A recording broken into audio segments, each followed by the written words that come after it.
रुक रुक बताओ इसको।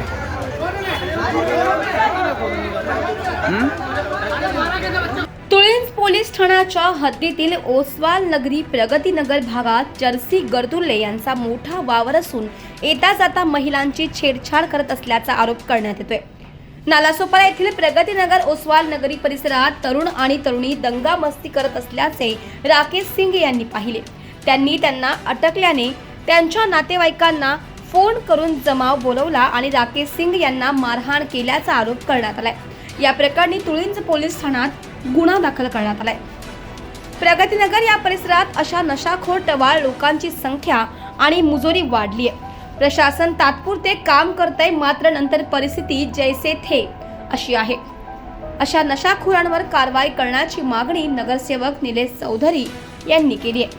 प्रकरण असं आहे, संत निरंकार आणि जुई ह्या बिल्डिंगच्या टर्नवर प्रत्येक वेळी दरवेळी रात्रीच्या वेळी सुमारास रात्री 12-1 8 पासून जे सुरुवात होते ती आपली बाहेरची मुलं ती तिथे येतात आणि तिकडे ड्रग्ज आणि नशापाणी वगैरे करत असतात।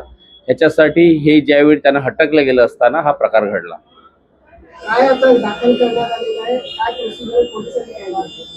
पोलिसांकडे संपूर्ण जी माहिती आहे, ज्यावेळी ह्यांना हटकलं असता राजेश सिंग ह्या नावाची व्यक्तीला मारहाण करण्यात आली आणि ह्या मारहाण करण्यात आल्यानंतर त्याला जीवे ठार मारण्याची धमकी सुद्धा दिली। अशा वेळी प्रशासनाला 112 वर फोन केला असता पोलीस तिकडे आली, परंतु जमाव भयंकर होता की त्यांची माणसं ही 25-30 जण आली होती। पण त्या ह्याच्यामध्ये कायदा सुव्यवस्था बिघडेल ह्यावेळी ते स्वतः राजेश सिंग पोलीस स्टेशनला आले आणि त्यांनी पोलीस स्टेशनला आपले FIR देत आहेत। काय तुमची मागणी आहे? आमची मागणी आजची नाही मिळत, गेली वर्षभर आणि त्याच्या अगोदर पण घडलेली होती की असेच प्रकार तिकडे वेळोवेळी घडतात। कोणी जे बाहेरचे व्यक्ती येतात आणि त्या व्यक्ती तलवारीने केक कापणे, मुलींबरोबर नशापाणी करणे, दारू पिणे, दारूच्या बाटल्या फेकणे, ह्या सगळ्या गोष्टी त्या तिथे वारंवार घडत असतात। पोलिसांना 112 करतात, त्यावेळी पोलिसांची नुसती गाडी दिसली तर दुसऱ्या दिशेने ते निघून जातात, परंतु ह्याच्यावर आजपर्यंत उपाययोजना झाली नाही आणि ही झाली पाहिजे। कारण की तिकडे माता बहिणी ज्या मुली आहेत, ज्या स्त्रिया आहेत, जे बुजुर्ग लोक आहेत, तरुण मुलं आहेत, ह्यांना भरपूर प्रकारचा तिथे त्रास होतोय। राकेश सिंग यांना राहत्या ठिकाणी आग लागल्याचे समजले। तात्काळ त्यांनी अग्निशमन दलाला फोन केला आणि त्यांच्या ऑफिसला जात होते। रस्त्यातून जाताना अग्निशमन दलाच्या जवानांना पाचारण केले। याच वेळी काही टवाळखोर दंगामस्ती करत असल्याचं त्यांनी पाहिलं। त्यांनी येथे असं करू नका असं सांगत त्यांनी जमाव बोलवून मारहाण करण्याला सुरुवात केली। यावेळी अग्निशमकची गाडी आग लागलेल्या परिसरात सायरन वाजवत दाखल झाली। सायरनचा आवाज येताच पोलिसांची गाडी आली असं समजून मारहाण करणाऱ्या लोकांमध्ये पळापळ झाली, म्हणून जीव वाचला आणि तिथून त्यांनी पोलीस स्टेशन गाठले, अशी माहिती पीडितांनी दिली आहे। असं आहे की आज दिनांक 18 फेब्रुवारी 2026 रोजी 7:55 आमच्या इथे मॅक्स वेंचर सोसायटीला रेल्वे ट्रॅकच्या साईडला आग लागली असता मी फायर ब्रिगेडचे जयेश चिपळूणकरला फोन केला। परत 139ला कॉल करून आम्ही सांगितलं त्यांना की असा विषय आहे।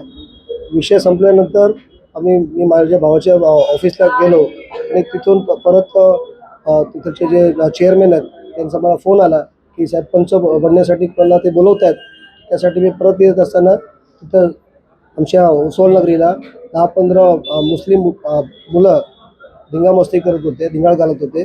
आम्ही त्यांना अडवलं की बाबा तुम्ही हे सर्व का करताय, ठीक आहे, आणि हे तुमची रोजची सवय, की हा रस्ता रहदारीसाठी आहे, हे धिंगामस्ती करण्यासाठी नाही आहे।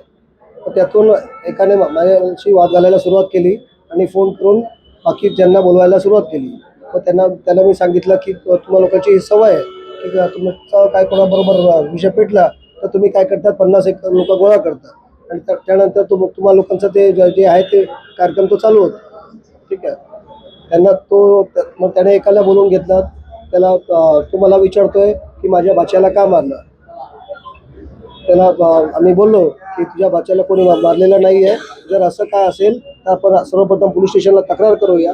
तक्रार केल्यानंतर CCTV फुटेजमध्ये जो कोणी तुझ्या बाच्याला मारहाण करत असेल तर त्याच्या विरुद्ध आपण पोलीस स्टेशनला तक्रार करूया, त्याच्या विरुद्ध गुन्हा दाखल करूया किंवा जे काय ते, ठीक आहे। तो माझं काही न ऐकता माझ्या बाच्याला का मारलं करून त्या 10-12 लोकांनी मला घेऊन मारायला सुरुवात केली। त्यामध्ये 5-6 लोकांची नावं मला माहीत आहेत आणि उरलेले 10-12 जे लोक आहेत ते अनोळखी इसम आहेत, अशी माझी तक्रार आहे. आता काय दाखल करण्यात आलेलं आहे, तुमची काय मागणी? मागणी अशी आहे की साहेब, आम्ही भारतात राहतोय, आम्हाला कोणाशी काय वाद घालायचा नाही आहे. वाद घालायचा नव्हता म्हणून विषय झाला तेव्हा मी स्वतः सर्वप्रथम 112ला कॉल केला. 112ला कॉल केल्यानंतर नालासोपारा पोलीस स्टेशनहून फोन येतो की साहेब तुमचा कॉल नालासोपारा पोलीस स्टेशनला आला आहे. माझं असं म्हणणं आहे की जेव्हा मी सांगतो की मी पालघर जिल्हा वसई तालुका तुलीन पोलीस स्टेशन अंतर्गत आपलं नाव सांगून सांगतो की मी राकेश सिंग बोलतोय, मग विषय नालासोपारा पोलीस स्टेशनला का जातो? हा विषय तुलीन पोलीस स्टेशनहून आला पाहिजे, म्हणजे क्विक ॲक्शन झाला पाहिजे. आम्हाला सुरक्षा पाहिजे, लवकरात लवकर 112ला कॉल करतो आम्ही त्वरित सुरक्षेसाठी, पण यांचा कोणाचाही आम्हाला प्रतिसाद मिळाला नाही. परत तुलीन पोलीस स्टेशनवरून मला फोन येतोय की आम्ही ओसवालला कुठं यायचं आहे. जर मी 112ला आपली पूर्ण लोकेशन सांगितली आहे, त्यांनी लँडमार्क तरी मला विचारलं आहे, तर त्याच्यानंतर मी कुठं येऊ याचा प्रश्नच येत नाही. तरी देखील त्यांना मी तो विषय सांगितला आणि सांगितलं तर माझा विषय संपल्यानंतर आणि झाला विषय आणि त्यामध्ये त्या लोकांनी मला मारायला सुरुवात केली. मी फायर ब्रिगेडला फोन केला होता, त्यांची गाडी फायरचे सायरन वाजवत आली असे आणि त्यांना एक गैरसमज झाला की पोलीस आली म्हणून, ते त्यातले काहीतरी निघून गेले. तर त्या दरम्यान माझ्या एक ओळखीचे गौरव सिंग म्हणून आहे, त्यांनी मला वाचवून एके सुरक्षित ठिकाणी ठेवलं. तिथं मी परत गेले असता 8:30 वाजता तुलीन पोलीस स्टेशनच्या PI विजय जाधव साहेबांना फोन केला. त्यांनी सांगितलं की मी तामिळनाडूला आहे आणि मी कोणाला सांगतो. परत आज 8:38 मी परत तुलीन पोलीस स्टेशनच्या PI साहेबांना फोन केला की साहेब मी एका घरात आहे, माझ्या सुरक्षेसाठी, मग तुम्ही काय करताय, कोणाला पाठवलं आहे, मला त्याचं नाव सांगा. तुम्ही बाहेर आहे, मी त्याला फोन करून त्याच्याशी संपर्क साधतो की मी या ठिकाणी आहे. त्यांनी सांगितलं, मी माझ्या लोकांना सांगितलं आहे आणि शेवटपर्यंत मी आज पोलीस स्टेशनला उभा आहे, तुमच्या समोर उभा आहे. तो कॉन्स्टेबल मला भेटलाच नाही. माझी अशी मागणी आहे की तुलीन पोलीस स्टेशन ही जनतेच्या सुरक्षेसाठी नाही आहे, हे फक्त फलक लावून ठेवतात, सदरक्षण आहे, खलनिगळ आहे, पण जनतेच्या सुरक्षेसाठी हे फक्त कागदावर दिसून येतं. यांचं जमिनीवर काहीही जनतेच्या सुरक्षेसाठी हे प्रतिबद्ध नाही आहे.